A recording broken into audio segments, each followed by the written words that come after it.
Now we need to do the last 2 units of Kapitel 6. So these ones go a little faster, but we need to first go over the exercises from the end of the last unit. So, sind deine Eltern für oder gegen diese Reise? So für and gegen, this one's pretty straightforward.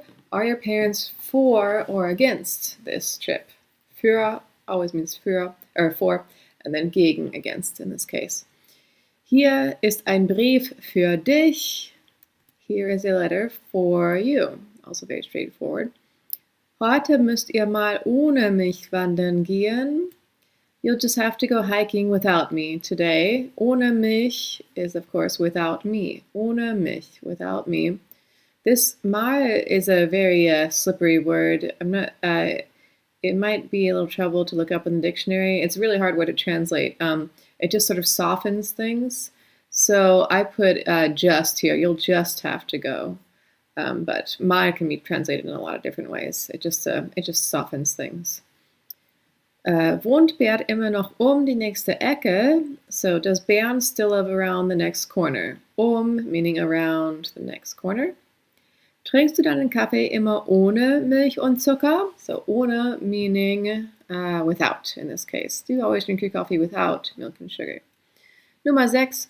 Ohne dich mache ich diese Radtour nicht. Without you, I won't do this bike trip. Nummer 6. Spielt Mainz 05 morgen gegen Hansa Rostock, which are soccer teams. Is Mainz 05 playing against Hansa Rostock tomorrow? So against, gegen, meaning one team playing against the other. Nummer 8. Fährt der Zug nach München 17:35 Uhr oder 18:35 Uhr? So these are times on the clock. So when it's a time on the clock, we're going to translate it as at. At 5:35, 7:35. Yeah. Gegen 7 ist nicht Punkt 7. Es ist ein bisschen vor oder ein bisschen nach 7. So here we've got gegen, meaning, we've also got vor and nach, which are dative prepositions here. So around 7, gegen 7, this is the special case where it means around that time on the clock. Around 7 is not on the dot 7. It's a bit before or a bit after 7. Before or after. Vor oder nach. Nummer 10. Im Sommer wollen wir eine Reise durch Österreich machen. So durch, meaning through. In the summer we want to do a trip through Austria. Okay, now we've just got little phrases to translate. Nummer 1, aus dem Keller would be out of the cellar or from the cellar, right? Außer dem Enkelkind, except for the grandchild. Bei meiner Tante, at my aunt's house. It sounds like by my aunt, but it really means at my aunt's place or at my aunt's house. Mit den Kindern, with the children. You can really see how they're all in the dative, but you can really see how this is in the dative. It's got the dative plural with extra N there. Nach dem Film, after the film. Seit einem Jahr, for a year. So it's a little bit tricky with the since and the for. Since a year, it doesn't sound super natural in English. It sounds like a German speaking English. So for a year has been happening since a year, as in for a year. Von dem Haus, you can say of the house or from the house, depending on the context, right? Zu einer Tankstelle, to a gas station. Yeah.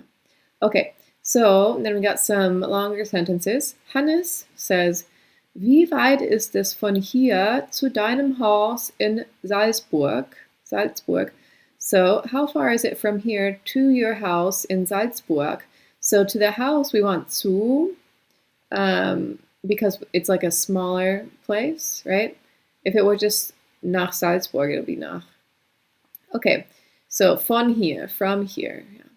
Yeah. Jutta then replies, von hier nach Salzburg sind es etwa 500 Kilometer. So from here to Salzburg, it's about 500 kilometers. So nach, meaning for cities and countries, means to. Martin says, was kann ich machen? Ich habe Zahnschmerzen und mein Zahnarzt ist nach England geflogen. So, what can I do? I have a toothache, but my dentist flew to England. So, nach England would be the prepositional phrase there. Gertje then says, geh zu meinem Zahnarzt, zu meinem Zahnarzt, to go to my dentist, to my dentist. It's a person or a building, right? Claudia says, fährst du in den Semesterferien nach Hamburg zu deiner Tante? So we've got nach Hamburg, to Hamburg, zu deiner Tante. Are you going to your aunt's house in Hamburg? Are you driving to Hamburg to your aunt's house in the break between the semesters? Yeah. Peter, nein, ich fahre dieses Jahr mit René nach Berlin. No, this year I'm going to Berlin, nach Berlin, to Berlin, with René, mit René. Yeah. Okay. So, Sebastian says, weißt du vielleicht, wie lang der Bus von New York nach San Francisco braucht? Do you perhaps know how long the bus needs from New York to San Francisco?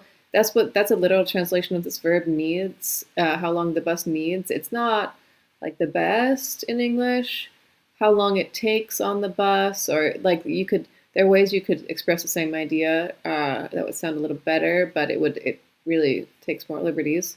So I just put needs, but do you know how long it takes on the bus?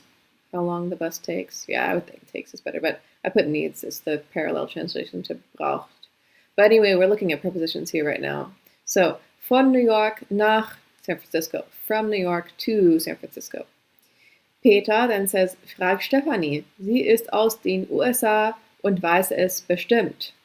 Ask Stephanie. She's from the USA and certainly knows. So, sie ist aus den USA. This is very important. Aus when you're from a place. Ich komme aus Kalifornien. Ich komme aus den USA. Okay. So hier ist ein Brief aus Chicago, Stephanie. So a letter from, the letter also originates in Chicago, so it's the same thing, aus. A letter from Chicago, ein Brief aus Chicago. And then when it's from a person, you want to say von, so from my parents, von meinen Eltern. And then Claudia says, nein, ich glaube, ist von deiner Uni. So from the institution. Annette says, von wem hast du diese Armbanduhr? From whom do you have this watch? Or you could take more liberties and say, who gave you this watch? Who did you get it from? Yeah. But the most parallel translation is, von wem, from whom do you have this watch? And then Christina says, von meinem Freund, brachte sie mir aus der Schweiz. From my boyfriend, so from a person, von. And then he brought it to me from Switzerland. Now, we just did those pronouns in the nominative and, of course, the accusative and the dative, and we learned the order of the pronouns, where you said if the accusative, if the direct object is first, and if the direct object is a pronoun, then it comes first, and then the indirect object comes. This is a beautiful example of that. Brachte sie mir aus der Schweiz. Also, we've got a nice irregular simple past verb. Like every word in this sentence is something that you learned. That's always the most exciting thing. Okay, so Sebastian says, seit wann sind Sandra und Holger so gute Freunde? Since when have Sandra and Holger been such good friends? Yeah, so you see with seit how it's like since when, that's easy enough, but then it's just present tense, sind, and so I translate it as since when have they been, have been. So I changed the verb tense because it just sounds, it goes better with since in English. Peter says, seit der Silvesterparty bei Silvia, since the New Year's Eve party at Silvia's house. Okay, Nummer 2, Claudia says, seit wann trinkst du so gern deutsches Bier? Since when do you like to drink German beer so much? Seit meinem Jahr in München, since my year in Munich, since that happened. That's when it started. Aneta says, seit wann hast du das neue Handy? Since when do you have the new cell phone? Or maybe, how long have you had the new cell phone would be a slightly nicer translation. How long have you had? Seit wann hast du das? Christina says, seit 14 Tagen, and then you say for, I've had it for 14 days, and if you say since 14 days, that really doesn't sound right in English. I've had it since, no, that's German. Okay. Holger, seit wann sind Karin und Kurt verheiratet?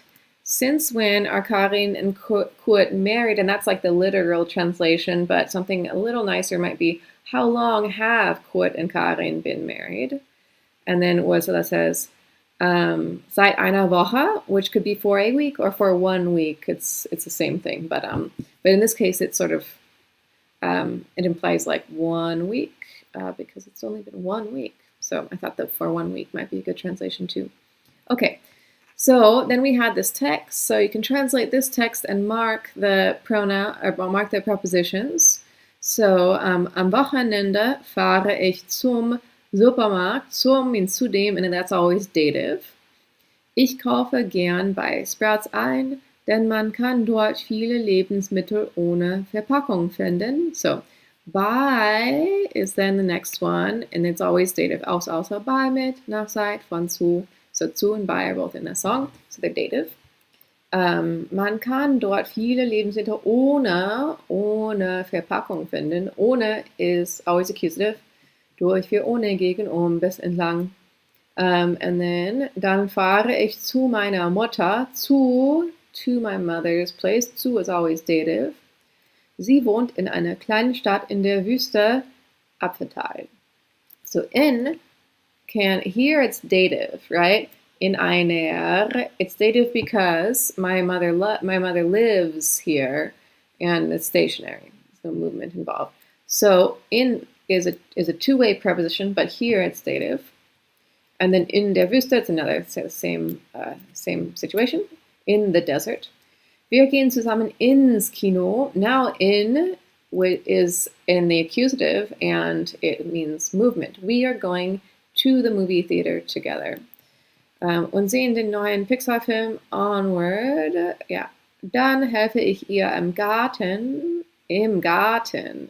So im is in dem, and that is dative. I help her in the garden. Sie hat einen schönen Garten hinter dem Haus. There's hinter. That is a two-way preposition. Could be either dative or accusative. Because it's the garden. She has a beautiful garden behind the house. So the garden is just, it is there. She has it there. So no movement. We're going to be in the dative. Yeah. Then I have the translation here. If you would like to review that, there's the translation. Okay, so Kapitel 6.5, Kapitel 6.6, indefinite pronouns man, jemand, niemand. So man is a very useful pronoun. It means one, they, you, someone. It just refers to anybody. I think in French they have a pronoun called on, like on, and it's often used to say we do this, but it's like a vague sort of, one or we. So in German, it's a similar concept. It doesn't line up exactly one-to-one with on, but it's a similar idea. So note the difference between der Mann and Mann. Der Mann refers to a specific male person. It's a noun. Like we've been using this in our lots of example sentences. Der Mann, right? The man and specific person. But then Mann refers to a person of any gender in a non-specific way. It's a pronoun. And so you see there's quite a difference here. Der Mann has an article, a masculine article, and then it's capitalized, and then it has two N's. But Mann is not capitalized, has one N, and has no article because it's a pronoun. It's not a noun, it's a pronoun. So you're not going to put an article in front of a pronoun. It's already done, right? So those are the big differences between der Mann and Mann.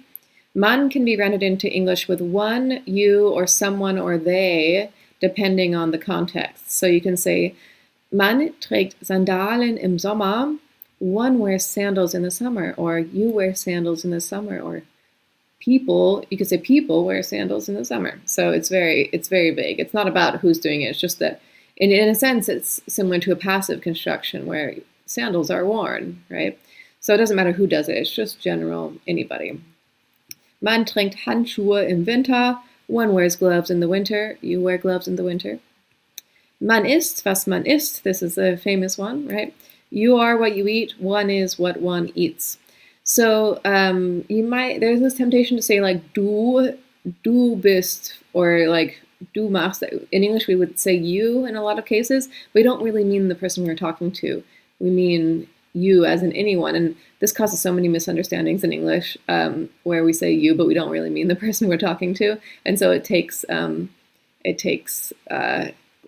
like explanation in English. And so I think it's kind of a bad habit. Like maybe we should stop doing it in English. But in German, it's better because man, you wouldn't say du, you would say man, and it's clear. It's clear what's going on, that you don't mean the person you're talking to. Yeah. In Hessen trinkt man Apfelwein. So you can say in Hesse they drink apple cider. Apfelwein is famous in like Hessen, Frankfurt, that area. Yeah. So in Hesse they drink apple cider, or you could say people drink apple cider, or one. In Hesse one drinks apple cider. Man trinkt Apfelwein. Apfelwein. That's the dialect. Apfelwein. Apfelwein. Okay. In Berlin isst man Currywurst. In Berlin, they eat Currywurst. In Berlin, one eats Currywurst, or like people, or whatever. You can even say, in Berlin, you eat Currywurst. That's just what you do. That's what you do in Berlin. You eat Currywurst. Yeah, okay. So, man meaning one, they, people, we. Yeah, sometimes we as well. A person, someone, somebody. Yeah, it just depends, right? It's all-purpose pronoun. It's used as a subject. There is a way to use it as a direct object and indirect object, but we'll do that later. So you can say man sagt is just like it is said. One said, it's a saying that people say. Man sagt, yeah. And then man strebt, solange man lebt. One strives as long as one lives. I think that's a false quote. Wenn man bei der Übersetzung eines Wortes Hilfe braucht, verwendet man ein Wörterbuch. When you need help, or when one needs help translating a word, you use a dictionary, or one uses a dictionary. And so just, watch out for der Mann, meaning a adult male person. And then some writers use the pronoun Frau, above all when the subject matter is specifically female. Während der Schwangerschaft sollte Frau keinen Alkohol trinken. So this, the equivalent would be sollte man keinen Alkohol trinken. And it still translates to one, but see, it's still got that lowercase f. So it's like the equivalent. This is pretty rare, but you might find it. Okay. Jemand and niemand may or not be declined, as in changed from the nominative to the accusative, depending on what's going on in the sentence. So, die Polizei sucht jemanden. So, jemand is like the nominative form, and then jemanden, it's like you're adding that en of the masculine accusative. They decline like the masculine.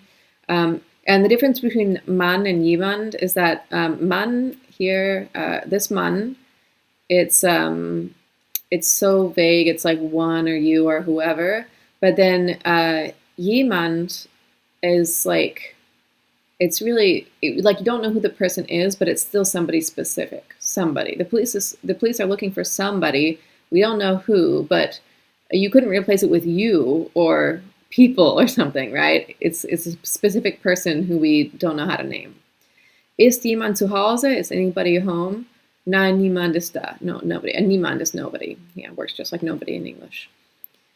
Okay, so we'll have some exercises at the end of the chapter for you to do, and then work through those, and then we will get to Kapitel 7 in the next video. And here's your new vocabulary, and we've got some Übungssätze, practice exercises, and then hopefully you can get through those, and if you have time, also get to these other texts, and we will talk about those next time we meet. Vielen Dank und wir sehen uns nächstes Mal. Tschüss, auf Wiedersehen, mach's gut.